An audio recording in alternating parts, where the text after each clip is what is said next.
Berkembang biak berarti menghasilkan individu baru, dengan tujuan melestarikan jenisnya. Perkembangbiakan pada tumbuhan dibedakan menjadi dua, generatif atau kawin dan vegetatif tidak kawin. Apa sih perbedaan tumbuh dan berkembang biak? Sekarang kita akan membahas tentang perkembangbiakan generatif dengan alat perkembangbiakan yaitu bunga dan biji. Bagian-bagian bunga dan fungsinya. Kepala putik berfungsi sebagai sel kelamin betina. Kepala sari sebagai penopang serbuk sari sebagai sel kelamin jantan. Mahkota bunga berfungsi untuk menarik serangga. Dan kelopak bunga berfungsi melindungi mahkota bunga. Tangkai bunga berfungsi menopang bunga dan bakal biji akan menjadi biji yang akan menjadi individu baru. Perkembangbiakan generatif diawali dengan penyerbukan. Penyerbukan adalah menempelnya serbuk sari ke kepala putik. Setelah penyerbukan terjadi pembuahan yang menghasilkan zigot, dan zigot berkembang biak menjadi embrio. Embrio akan menjadi biji. Jika dibuat skema akan menjadi seperti ini.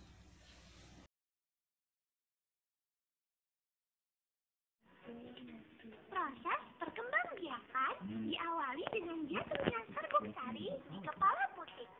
Proses ini biasa disebut dengan penyerbukan. Serbuk sari kemudian berkecambah membentuk bulu serbuk sari. Di dalam bulu serbuk sari tersebut terdapat satu inti vegetatif dan dua inti generatif. Selanjutnya, bulu serbuk sari membentuk saluran menuju ruang bakal biji dengan inti vegetatif sebagai penunjuk jalan. Setelah sampai di dalam bakal biji, maka inti vegetatif akan mati. Setelah inti vegetatif mati, kedua inti generatif bergerak dan melakukan pembuahan. Inti generatif pertama akan membuahi sel telur untuk menghasilkan zigot. Sedangkan inti generatif kedua akan membuahi inti kandung lembaga sekunder untuk menghasilkan endosperma. Endosperma ini berfungsi sebagai cadangan makanan bagi calon individu baru. Selanjutnya, zigot akan berkembang menjadi embrio dan embrio tersebut akan berkembang menjadi biji. Biji tersebut dilindungi oleh dinding bakal buah. Setelah pembuahan selesai, benang sari, mahkota, dan kelopak bunga akan layu kemudian gugur. Bakal buah yang mengandung biji berkembang menjadi buah. Biji dari buah apel ditanam, kemudian akan tumbuh menjadi tanaman baru.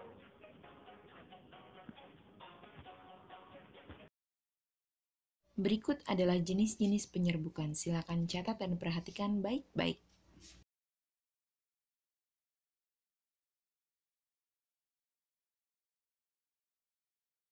Ada 4 macam cara penyerbukan. Anemogami yang dibantu oleh angin, contohnya jagung dan padi. Entomogami yang dibantu oleh serangga, contohnya bunga matahari dan bunga mawar. Antropogami yang dibantu oleh manusia, contohnya anggrek dan vanili. Hidrogami yang dibantu oleh air, contohnya ganggang, hidrilla, dan lamun. Berikut adalah manfaat perkembangbiakan tumbuhan secara generatif. Silakan catat dengan baik. Cara perkembangbiakan vegetatif atau secara tak kawin. Alat perkembangbiakannya diambil dari tumbuhan induk seperti akar, batang, dan daun. 1. Tunas. Tumbuhan baru akan tumbuh di dekat tumbuhan induk.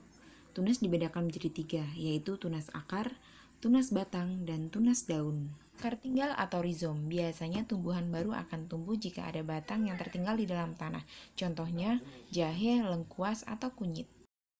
Geragi atau stolon adalah batang yang menjalar tumbuh di permukaan tanah. Umbi dibedakan menjadi 3 cara, yaitu umbi lapis, contohnya bawang dan bunga dahlia, umbi batang, contohnya kentang dan ubi calar, dan umbi akar, contohnya wortel dan singkong. Berikut ini adalah manfaat perkembangbiakan secara vegetatif.